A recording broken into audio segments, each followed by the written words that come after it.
كما قال عليه الصلاة والسلام মুসলিম মোরা ঘুমিয়েছি আজ বিবেকে ঝুলছে তালা রক্ত মোদের হয়েছে শিথিল পাপে অন্তর কালা আসছে পথে আধার নেমে তাই বলে কি রইবি থেমে বারে বারে জ্বলবি বাতি হয়তো বাতি জ্বলবে না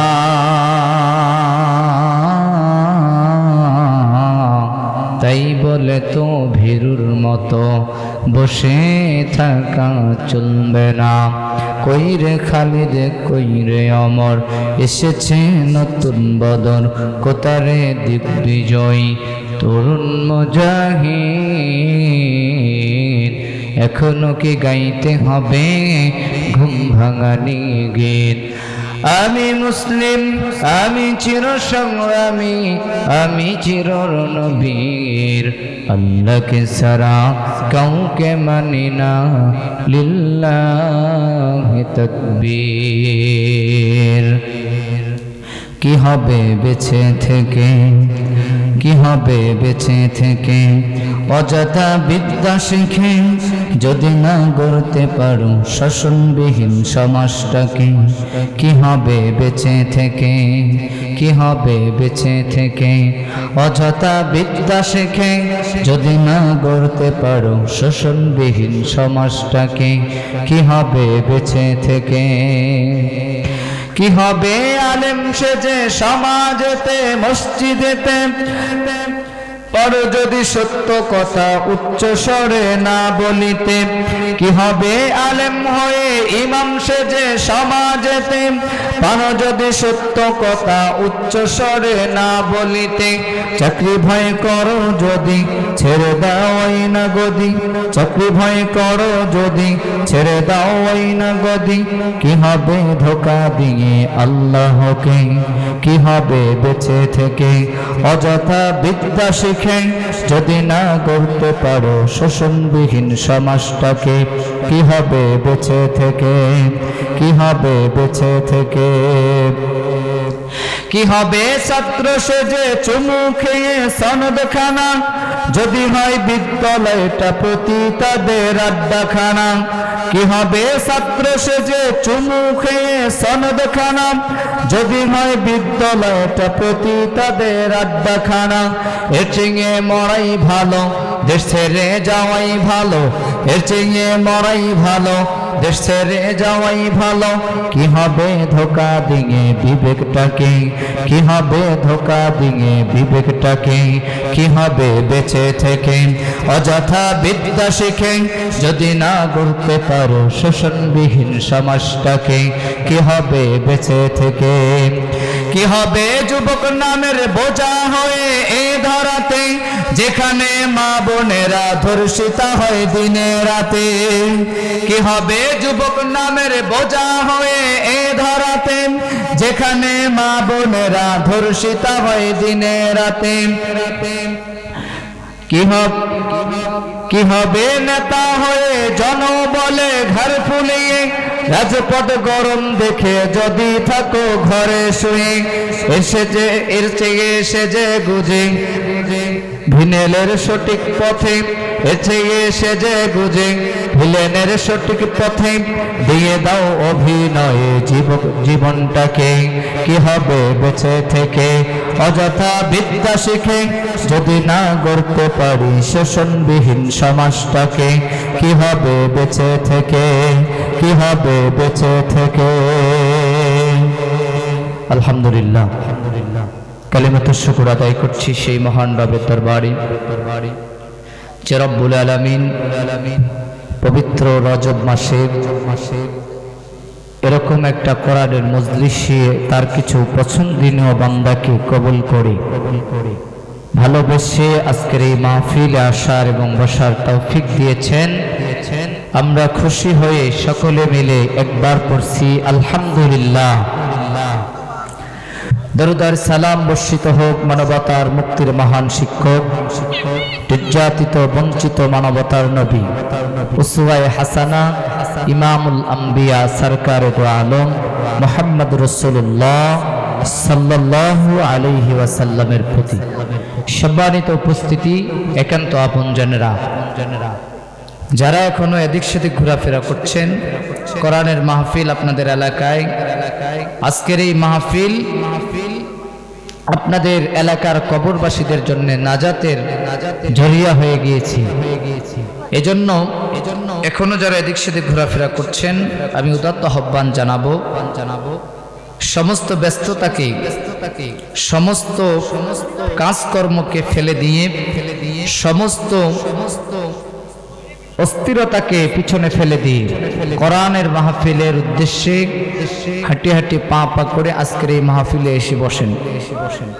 আজকের এই মাহফিলে আপনাদের সামনে কোরআন ও হাদিস থেকে গুরুত্বপূর্ণ তাফসীর পেশ করবেন এবং যোগ ও জিজ্ঞাসার নিরিখ আলোচনা রাখবেন আমার অত্যন্ত হৃদয়ের স্পন্দন, আমার বড় ভাই জনাব হযরত মাওলানা আবু সাঈদ পঞ্চগড়ি।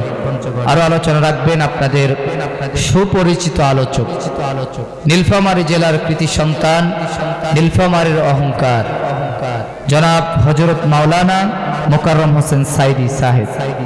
আরো আপনাদের সামনে আলোচনা রাখবেন আপনাদের সুপরিচিত মানুষ, আপনারা যাকে প্রতিনিয়ত দেখেন, আপনাদের এলাকারই একজন আলেম জনাব হযরত মাওলানা আব্দুল আজিজ সাহেব। আতালাল্লাহু উমরাহু ওয়া বারাকাল্লাহু ফি হায়াতি। আল্লাহ রাব্বুল আলামিন আজকের এই মাহফিলে যারা কথা বলবেন এবং আমরা যারা শোনার জন্য আসব, আল্লাহ রাব্বুল আলামিন যেন উভয়কে কবুল করে নেয়। প্রিয় ভাইরা আমার, আমি ভূমিকা ছাড়াই একেবারেই আলোচনায় প্রবেশ করছি, যেহেতু আমার সময় একেবারেই কম। একান্ত আপনজনেরা আমার, প্রিয় ভাইরা আমার, আমি জানতে চাই যারা আমার সামনে বসেছেন, বাঁশের সামন থেকে আর একটু কি সামনে এসে জায়গাটা পূরণ করা যায়? যদি জায়গাটা পূরণ করা যায় তাহলে এই ফাঁকা জায়গাটা আপনারা একটু চেপে এসে দয়া করে বসবেন এবং যতক্ষণ পর্যন্ত এখানে বসবেন আল্লাহ রাব্বুল আলামিন ততক্ষণ পর্যন্ত আপনাদের আমলনামায় সওয়াব দিয়ে ভরপুর করে দেবে। জোরে বলেন সুবহানাল্লাহ। আল্লাহ রাব্বুল আলামিন বলেন, আমি আল্লাহ রাব্বুল আলামিন পৃথিবীর ময়দানে, এই পৃথিবীর মানুষের জন্য আমি আল্লাহ রাব্বুল আলামিন যতগুলো স্থান দান করেছি, যতগুলো জায়গা দিয়েছি, যতগুলো জায়গার ভিতরে মানুষ চলাফেরা করে, বসাবসি করে, সব চাইতে উত্তম জায়গাটি আমি আল্লাহ রাব্বুল আলামিনের কাছে প্রিয়। কোন সেই জায়গা? আল্লাহ রাব্বুল আলামিন বলেন আমার কাছে সেই জায়গাটা সবচেয়ে বেশি প্রিয়, যেই জায়গার ভিতরে আমি আল্লাহ রাব্বুল আলামিনের কোরআনের তালিম হয়, যেই জায়গার ভিতরে আমি আল্লাহ রাব্বুল আলামিনের কোরআনুল কারীম শোনা হয়, যেখানে কোরআনের কথা বলা হয়। আর এই জায়গার ভিতরে যে মানুষগুলো বসতে পারবে, আমি আল্লাহর ঘোষণা হলো ওই মানুষগুলো যতক্ষণ পর্যন্ত ওখানে বসবে আমি আল্লাহ রাব্বুল আলামিন ওই মানুষটার জীবনের ছোট ছোট গুনাহগুলোকে আমি আল্লাহ মাফ করে দিব। শুধুমাত্র তাই নয়, ওই মানুষগুলো যতক্ষণ পর্যন্ত ওই মাহফিলের ভিতরে কিংবা ওই মজলিসের ভিতরে বসে থাকবে, ওই মানুষের পিতা এবং মাতার উভয়ের কবরের আযাব আমি আল্লাহ রাব্বুল আলামিন মাফ করে দিব। একটু জবান খুলে বলা যাবে কি সুবহানাল্লাহ? একান্ত আপনজনরা আমার, প্রাণের ভাইরা আমার, আজকের এই মাহফিলের ভিতরে কোরআনুল কারীম থেকে কথা হবে। কোন কোরআনুল কারীম থেকে কথা হবে? যেই কোরআনুল কারীমটা আমার আল্লাহ রাব্বুল আলামিন এই পৃথিবীর মানুষের জন্য হেদায়েত হিসাবে নাজিল করে দিয়েছে। একান্ত আপনজনেরা আমার, প্রাণের ভাইরা আমার, জাহিলি যুগের মানুষেরা, আরব দেশের মানুষেরা অন্যায় আর জুলুমের মধ্যে যখন নির্যাতন আর জুলুমের রসাতলের ভিতরে পিষ্ট হয়ে যাচ্ছিল, যখন আরবের মানুষেরা দোয়া করা শুরু করে দিল, তখন ওগো আমাদের রব, ওগো আমাদের প্রভু, ওগো আমাদের পালনকর্তা, ওগো আমাদের রব, আমরা নির্যাতন আর জুলুমের মধ্যে পড়ে গেছি। এই নির্যাতন আর জুলুমের রসাতল থেকে, এই নির্যাতন আর জুলুমের হাত থেকে আপনি আমাদেরকে রক্ষা করেন। আমাদেরকে রক্ষা করার জন্য আপনার কাছ থেকে একজন সাহায্যকারী অভিভাবক আমাদের জন্য পাঠিয়ে দেন। আরবের মানুষেরা দোয়া করা শুরু করলো, যখন আল্লাহ রাব্বুল আলামিন তাদের দোয়া কবুল করে নিল, তখন আল্লাহ ডাক দিয়ে কয়, জিবরাইল, ও জিবরাইল, আর করো না দেরি, চলে যাও তাড়াতাড়ি, আমার ওই আরবের মানুষদেরকে জানিয়ে দাও আমি আল্লাহ রাব্বুল আলামিন তাদের জন্য একজন অভিভাবক আমি আল্লাহ দুনিয়ার ময়দানে পাঠিয়ে দেব। একান্ত আপনজনেরা আমার, প্রাণের ভাইয়েরা আমার, আল্লাহ রাব্বুল আলামিন এই পৃথিবীর মধ্যে ওই আরব দেশের মানুষের, আরববাসীদের দোয়া কবুল করে নিয়ে এই পৃথিবীর মধ্যে, এই পৃথিবীর সর্বশ্রেষ্ঠ মহামানব, আখিরি জামানার পয়গম্বর জনাবি মুহাম্মদুর রাসূলুল্লাহ সাল্লাল্লাহু আলাইহি ওয়াসাল্লামকে পৃথিবীর মানুষের জন্য রহমত হিসাবে পাঠিয়ে দিয়েছেন। চিৎকার মেরে জবান খুলে বলেন না সুবহানাল্লাহ। একান্ত আপনজনেরা, প্রাণের ভাইরা আমার, আল্লাহর নবী আসলেন।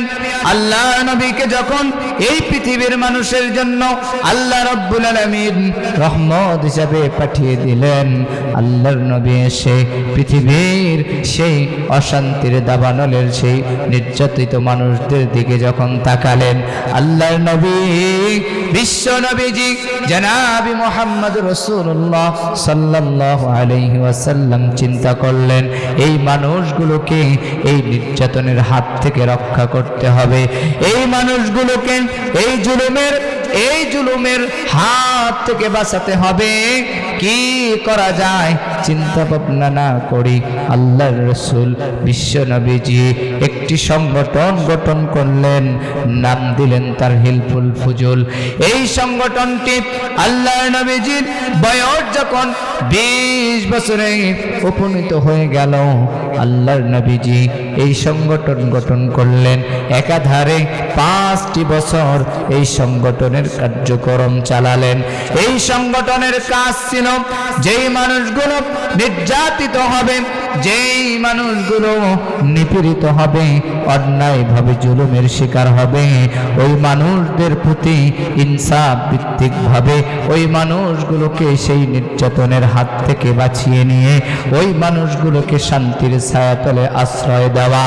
একান্ত আপনজনেরা আমার, প্রাণের ভাইয়েরা আমার, এই সংগঠন যখন পরিচালনা করলেন, এই সংগঠনটি পরিচালনা করতে গিয়ে আল্লাহ নবীজির একাধারে 5টি বছর এই সংগঠন পরিচালনা করলেন। তবুও তাকিয়ে দেখে আরবের মানুষের ভিতরে এই নির্যাতন আর জুলুম আর এই অন্যায় নিপীড়ন বন্ধ করা সম্ভব হচ্ছে না, এগুলো বন্ধ হয় না। আল্লাহর নবীজি এগুলো বন্ধ করার জন্য আরো কিছু পথ অবলম্বন করা শুরু করলেন। একান্ত আপনজনেরা আমার, প্রাণের ভাইয়েরা আমার, আল্লাহর নবীজি বিশ্ব নবী আখিরি জামানার পয়গম্বর হেরা গুহার ভিতরে চলে গেলেন। হেরা গুহার ভিতরে আশ্রয় নিলেন। হেরার ভিতরে আশ্রয় নেওয়ার পর আল্লাহর নবীজি আল্লাহর কাছে দোয়া করা শুরু করলেন, ওগো রব্বুল আলামিন, এই পৃথিবীর মধ্যে আপনি আমাকে রহমত হিসাবে পাঠিয়েছেন। ওগো আমার রব, কিন্তু আমি এই পৃথিবীতে আসার পরে মানুষদেরকে শান্তির জন্য, শান্তির ছায়াতলে আশ্রয় দেওয়ার জন্য আমি আপনার হাবিব এত চেষ্টা করলাম, একটি সংগঠন গঠন করলাম, তবুও মানুষদেরকে শান্তি দিতে পারছি না। তবুও মানুষদের ভিতরে অন্যায়, জুলুম, নির্যাতন ক্রমান্বয়ে বেড়ে চলেছে। ওগো আমার প্রভু, এই অন্যায় আর জুলুম থেকে মানুষদেরকে চিরতরে শান্তির ছায়াতলে আশ্রয় দেওয়ার জন্য আপনার পক্ষ থেকে যেটা আপনি পাঠাবেন, সেই এমন একটা জিনিস আপনি পাঠিয়ে দেন, যেই জিনিসটা দিয়ে পৃথিবীর সেই মানুষদেরকে আমি আল্লাহর হাবিব, আমি আপনার হাবিব, সেই মানুষদেরকে যেন শান্তির ছায়াতলে আশ্রয় দিতে পারি। একান্ত আপনজনরা আমার আল্লাহর নবীজি দোয়া করলেন। আল্লাহর নবীর দোয়া করতে করতে এক পর্যায়ে বিশ্ব নবীর বয়স যখন 40 বছরে উপনীত হয়ে গেল, আল্লাহ রাব্বুল আলামিন আল্লাহর নবীর দোয়া কবুল করে আল্লাহ রাব্বুল আলামিন ডাক দিয়ে বলে, জিবরাইল, ও জিবরাইল, আর করো না দেরি, চলে যাও তাড়াতাড়ি, আমার হাবিবকে জানিয়ে দাও আমি আমার হাবিবের উপরে এই পৃথিবীর এই অশান্তিগুলো দূর করে দেওয়ার জন্য, এই অশান্তিগুলোকে দূরে ঠেলে দেওয়ার একমাত্র কেবলমাত্র শুধুমাত্র একটা সংবিধান, একটা কিতাব, একটা জীবন বিধান আমি আমার হাবিবের উপরে নাজিল করতে চাই। ও জিবরাইল, আর কাল বিলম্ব করো না, চলে যাও আমার হাবিবের কাছে। আল্লাহ রাব্বুল আলামিনের ঘোষণা শুনে জিবরাইল আমিন আল্লাহর কোরআনের প্রথম 5টি আয়াত নিয়ে আল্লাহর নবীর কাছে হেরা গুহার ভিতরে আসলেন। একান্ত আপনজনরা আমার, প্রাণের ভাইয়েরা আমার, এই কোরআনুল কারীমকে আল্লাহ রাব্বুল আলামিন বিশ্ব নবীর কাছে নাজিল করার পরে আল্লাহ ডাক দিয়ে কয়, হাবিব, এই কোরআন পাওয়ার পরে, এই বিধান পাওয়ার পরে আর এখানে বসে থাকা যাবে না। অন্যায় যেখানে, জুলুম যেখানে, নির্যাতন যেখানে, সেখানে আপনি আমার এই কোরআনুল কারীম দিয়ে আপনি সেটার সমাধান করে দেবেন। একান্ত আপনজনরা আমার, প্রাণের ভাইয়েরা আমার, আমি যে আয়াতে কারিমা তেলাওয়াত করেছি, আল্লাহ রাব্বুল আলামিন বলেন, ইন্নাল্লাহা আশতারা মিনাল মুমিনিনা আনফুসাহুম ওয়া আমওয়ালাহুম বিআন্না লাহুমুল জান্নাহ। একটু জবান খুলে বলেন না আল্লাহু আকবার। একটা আয়াতে কারিমা তেলাওয়াত করা শেষ হবে যখন, আমি আমার শাহাদাত বলতে আপনাদের ইশারা করব তখন, আর ইশারা করব যখন আপনারা আল্লাহু আকবার বলবেন তখন। আজকের এই মাহফিলের কর্মসূচি শেষ হবে না ততক্ষণ, আখিরি মুনাজাত হবে না যতক্ষণ।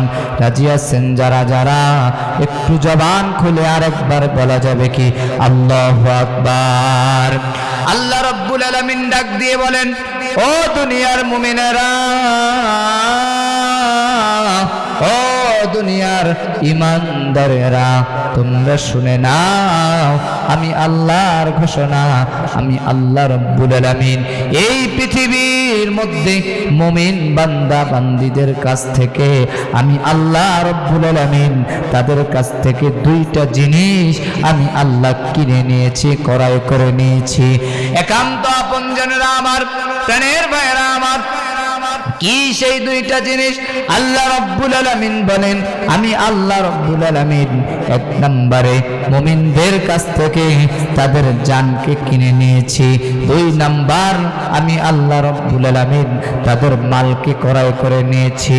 আল্লাহ রাব্বুল আলামিন বলেন, আমি আল্লাহ এই 2টা জিনিস পৃথিবীর ময়দানে, পৃথিবীর মধ্যে বান্দা, মুমিন বান্দা বান্দির কাছ থেকে কিনে নিয়েছি।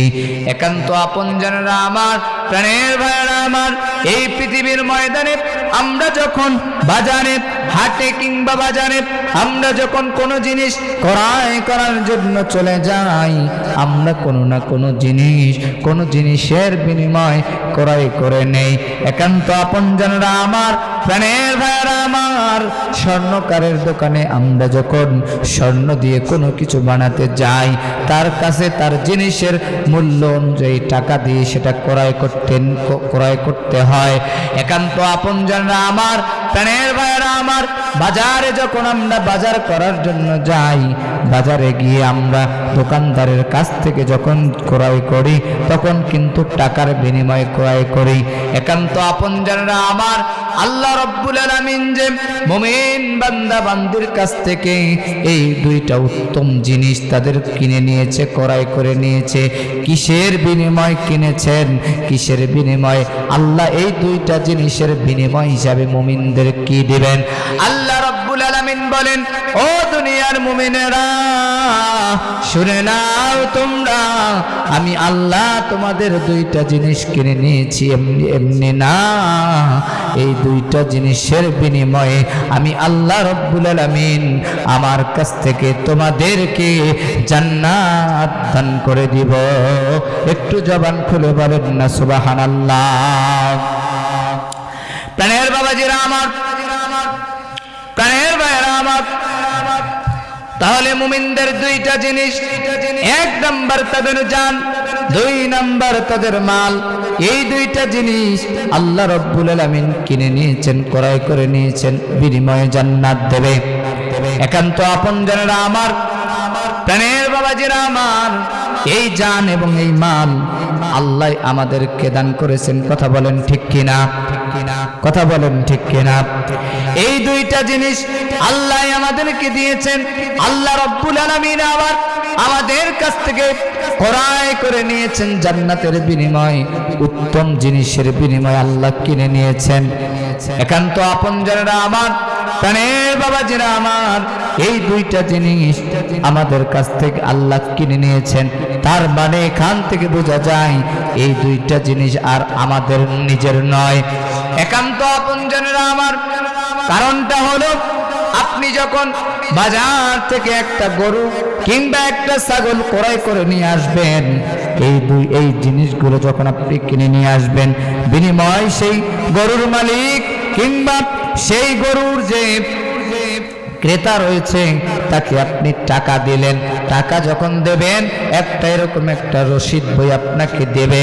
ওই রসিদ আপনার হাতে আসবে যখন, ওই গরুর মালিক আপনি তখন ওই গরু আর ওই ছাগল আর দাবি করতে পারবে না। এমনি ভাবে আল্লাহ রাব্বুল আলামিন আমাদেরকে জান দিয়েছেন, মাল দিয়েছেন, এইটা আবার আল্লাহ রাব্বুল আলামিন কিনে নিয়েছেন। তার মানে এখান থেকে পরিষ্কার বোঝা যায় এই দুইটা জিনিস আর আমাদের ব্যক্তিগত নয়, এই দুইটা জিনিস আমাদের নিজেদের নয়। কারণটা হলো এই দুইটা জিনিস যখন আল্লাহ নিজে কিনে নিয়েছেন, তার মানে এই দুইটা জিনিসের মালিক হলেন আল্লাহ। একান্ত আপনজনেরা আমার, প্রাণের ভাইয়েরা আমার, তবুও দেখেন জান এটা আমাদের ভিতরে আছে, মাল এটাও আমাদের ভিতর আমাদের কাছে আছে। আল্লাহ রাব্বুল আলামিন এটা আমাদের কাছ থেকে কিন্তু কিনে ক্রয় করে নেওয়ার পরেও আমাদের কাছে এটা রেখে দিয়েছে। আমার ভাইয়েরা, একান্ত আপনজনেরা আমার, প্রাণের বাবাজিরা আমার, এই দুইটা জিনিস যে আল্লাহ ক্রয় করে নিয়েছেন, বিনিময়ে যে আমাদেরকে জান্নাত দেবে, এখানে মুফাসসিরগণ ব্যাখ্যা করেছেন এই দুইটা জিনিস দিয়ে আল্লাহর জমিনে আল্লাহর দ্বীন প্রতিষ্ঠার আন্দোলনে খরচ করা লাগবে। একান্ত আপনজনেরা আমার, প্রাণের বাবাজিরা আমার, এখন প্রশ্ন আসতে পারে আমার জান দিয়ে আমি কিভাবে আল্লাহর জমিনে আল্লাহর দ্বীন কায়েম করব? মাল দিয়ে আমি কিভাবে আল্লাহর জমিনে আল্লাহর দ্বীন কায়েম করব? একান্ত আপনজনরা আমার, প্রাণের ভাইরা আমার, আপনার যে জীবনটা আল্লাহ রাব্বুল আলামিন দিয়েছেন, এই জীবনের মালিক একমাত্র তিনি। এই জীবন দিয়েছেন যিনি, আর এই জীবনটা চলবে তার বিধান দিয়ে।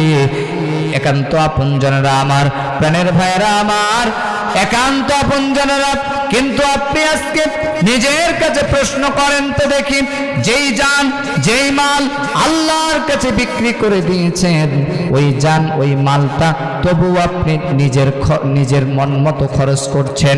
আপনার এই পায়ের শক্তিগুলো, এই হাতের শক্তিগুলো, এই জবানের শক্তিগুলো, এই মেধার শক্তিগুলো আপনি নিজের ইচ্ছায় আপনি ব্যয় করছেন। আপনার সম্পদের যে ব্যয়, আপনার যে মালের ব্যয়, এটাও আপনি নিজের ইচ্ছা মতো খরচ করতে পারছেন। আল্লাহ রব্বুল আলামিনের কোনো ফেরেশতা কখনো আপনাকে বাধা করেনি, কখনো আপনাকে কেউ বাধা দেয়নি। একান্ত আপনজনেরা, প্রাণের বাবাজিরা আমার, এই জান এবং এই মাল দিয়ে আল্লাহর জমিনে আল্লাহর দিন প্রতিষ্ঠার আন্দোলন আপনাকে করা লাগবে। এটা আপনি কিভাবে করবেন? আজকে দেখেন, আল্লাহর জমিনে আল্লাহর দিন কায়েমের আন্দোলন যারা করেছেন, তাদের এই দুইটা জিনিস বেশি বেশি ব্যয় করা লেগেছে। এই দুইটা জিনিসের মধ্যে এক নাম্বার হলো তাদের জান দেওয়া লেগেছে, দুই নাম্বার হলো তাদের মালকে এই জমিনে ব্যয় করা লেগেছে। একান্ত আপনজনেরা আমার, প্রাণের ভাইরা আমার, জান্নাত শুধু হাতের মুঠোয় আল্লাহ আপনাকে দেবে না। জান্নাত পেতে গেলে আপনাকে এই জিনিসগুলো আল্লাহর জমিনে খরচ করা লাগবে। প্রাণের বাবাজিরা আমার, প্রাণের ভাইরা আমার, আপনি তাকিয়ে দেখেন আজকে যারা আল্লাহর জমিনে আল্লাহর দিন প্রতিষ্ঠার আন্দোলন করে, কোরআন প্রতিষ্ঠার সংগ্রাম যারা জমিনে করে, আজকে আপনি তাদের দিকে তাকান, তাদের জীবনের দিকে তাকান। একান্ত আপনজনেরা আমার, জীবনের প্রতিটা মুহূর্তে, জীবনের প্রতিটা ক্ষেত্রে আল্লাহর জমিনে আল্লাহর দিন প্রতিষ্ঠা কিভাবে করা যায় সেই সংগ্রামের জন্য হাত দিয়ে, মুখ দিয়ে, পা দিয়ে তাদের জীবনের মৃত্যুর আগ মুহূর্ত পর্যন্ত তারা সেই কাজের সঙ্গে একাত্মভাবে, ঐক্যবদ্ধভাবে লেগেছিল, একটিবারের জন্য পিছু পা হয় নাই। একান্ত আপনজনেরা আমার, প্রাণের ভাইরা আমার, তাদের কোনো সম্পদের অভাব ছিল না, তাদের টাকা পয়সা, ব্যাংক ব্যালেন্স, গাড়ি বাড়ির কোনো অভাব ছিল না। সব কিছু ছিল, সব কিছু দিয়ে আল্লাহর জমিনে তারা আল্লাহর দিন প্রতিষ্ঠার আন্দোলন করেছে। একান্ত আপনজনেরা আমার, প্রাণের ভাইরা আমার, আপনি যদি আল্লাহর জমিনে আল্লাহর দিন প্রতিষ্ঠা করতে যান, আল্লাহর জমিনে আল্লাহর দিন কায়েমের আন্দোলন করতে যান, একান্ত আপনজনেরা আমার, আপনার এই জানটাকে বিলীন করে দেওয়া লাগবে, এই প্রাণটাকে এই জমিনে বিলীন করে দেওয়া লাগবে। আপনার সম্পদের যে টাকা পয়সাগুলো আছে, এই টাকা পয়সাগুলো দিয়ে আপনাকে ব্যয় করা লাগবে।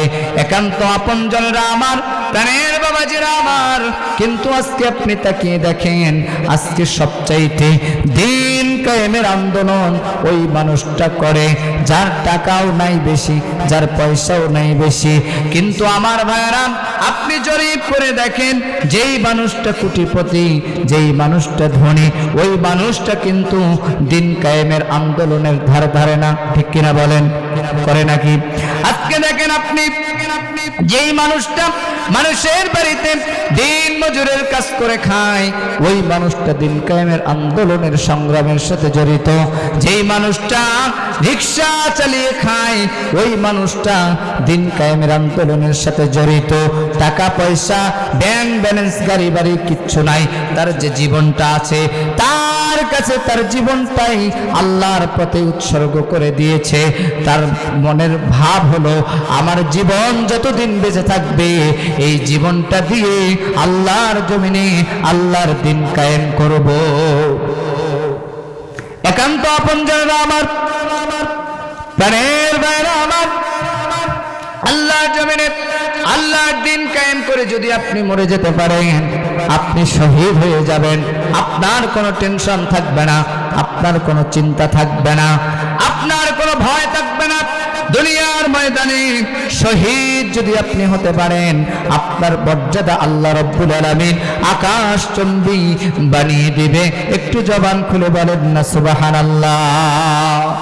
একান্ত আপনজনেরা আমার, প্রাণের ভাইরা আমার, আজকে আপনি তাকে দেখেন, আমাদের প্রিয় ভাই ওসমান হাদি ভাই মৃত্যুবরণ করেছে। এই তার মৃত্যুতে যত মানুষ জানাজায় গিয়েছে, তার জানাজাটাই বর্তমান প্রেক্ষাপট মিডিয়া যেটা নিউজ করেছে, এই বাংলাদেশের ভিতরে তার চাইতেও এত সম্মানিত মানুষেরাও মৃত্যুবরণ করেছে, কিন্তু তাদের মৃত্যুর ভিতরে এত লোক হয়নি। কিন্তু ওসমান হাদি ভাই মৃত্যুবরণ করেছে, তার জানাজার ভিতরে এত পরিমাণ লোক হয়েছে, এই লোক এত পরিমাণ লোকের সমাগম হয়েছে। এই লোকের সমাগম আল্লাহ রাব্বুল আলামিন প্রমাণ করে দিয়েছে যে আমার জমিনে জিহাদের আন্দোলনের সাথে শরীক থাকবা, আমি আল্লাহ রাব্বুল আলামিন দুনিয়ার ময়দানে তোমার সম্মানকে আমি আল্লাহ বাড়িয়ে দেব। প্রাণের ভাইরা আমার, তার কি অপরাধ ছিল? তার কোনো অপরাধ ছিল না, তার কোনো দোষ ছিল না। তার একটাই অপরাধ ছিল, সদা সর্বদা হকের পক্ষে কথা বলা। তার অপরাধ ছিল সদা সর্বদা ভারতের বিপক্ষে কথা বলা। তার বক্তব্য ছিল সব সময় অন্যায়ের বিরুদ্ধে প্রতিবাদ করা।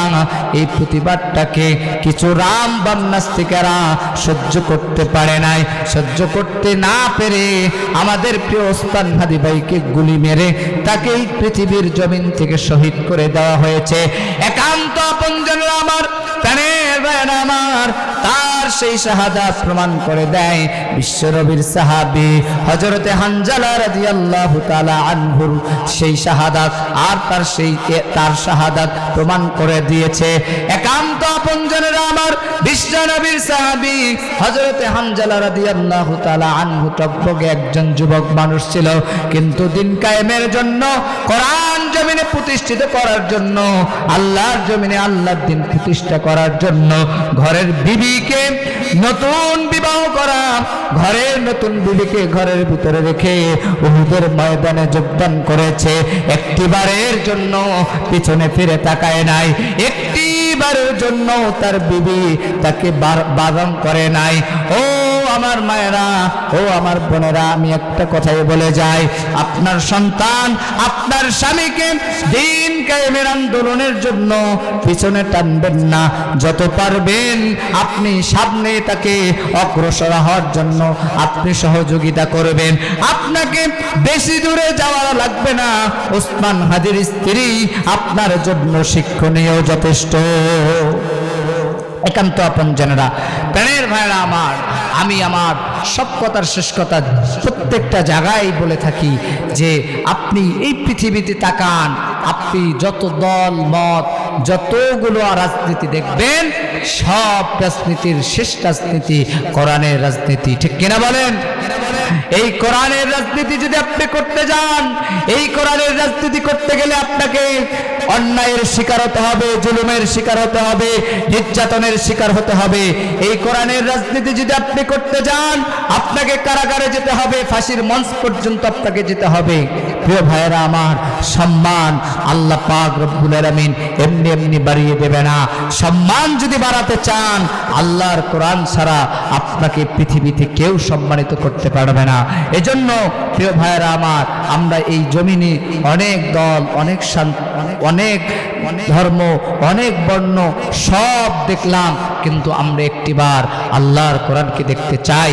আমাদের পরিচয় হলো আমরা মুসলমান, আমাদের পরিচয় হলো আমরা এক নবীর উম্মত, আমাদের পরিচয় হলো আমরা এক আল্লাহর বান্দা। আমাদের জীবন বিধান হচ্ছে একটাই, এই জীবন বিধান ব্যতীত মানব রচিত কোনো জীবন বিধান আমরা মানব না।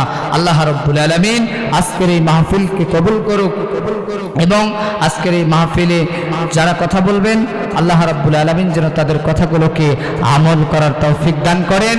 সেই সাথে আমি ছোট মানুষ, আমার কথার ভিতরে যদি কোনো ভুল হয়ে থাকে আল্লাহর হস্তে মাফ করে দেবেন। এবং আমি আস্তে আস্তে আপনাদের কাছ থেকেই শিখে আমি আপনাদের সামনে এই কথাগুলো উপস্থাপন করতে চাই। আপনারা আমার ভুলগুলো ধরিয়ে দেবেন, সংশোধন হওয়ার চেষ্টা করব। আল্লাহ রাব্বুল আলামিন আজকের এই মাহফিলকে কবুল করুক। আবার আপনাদের সামনে দেখা হবে কোনো এক মঞ্চে। আল্লাহ তাআলা আমাকে সহ আপনাদের সকল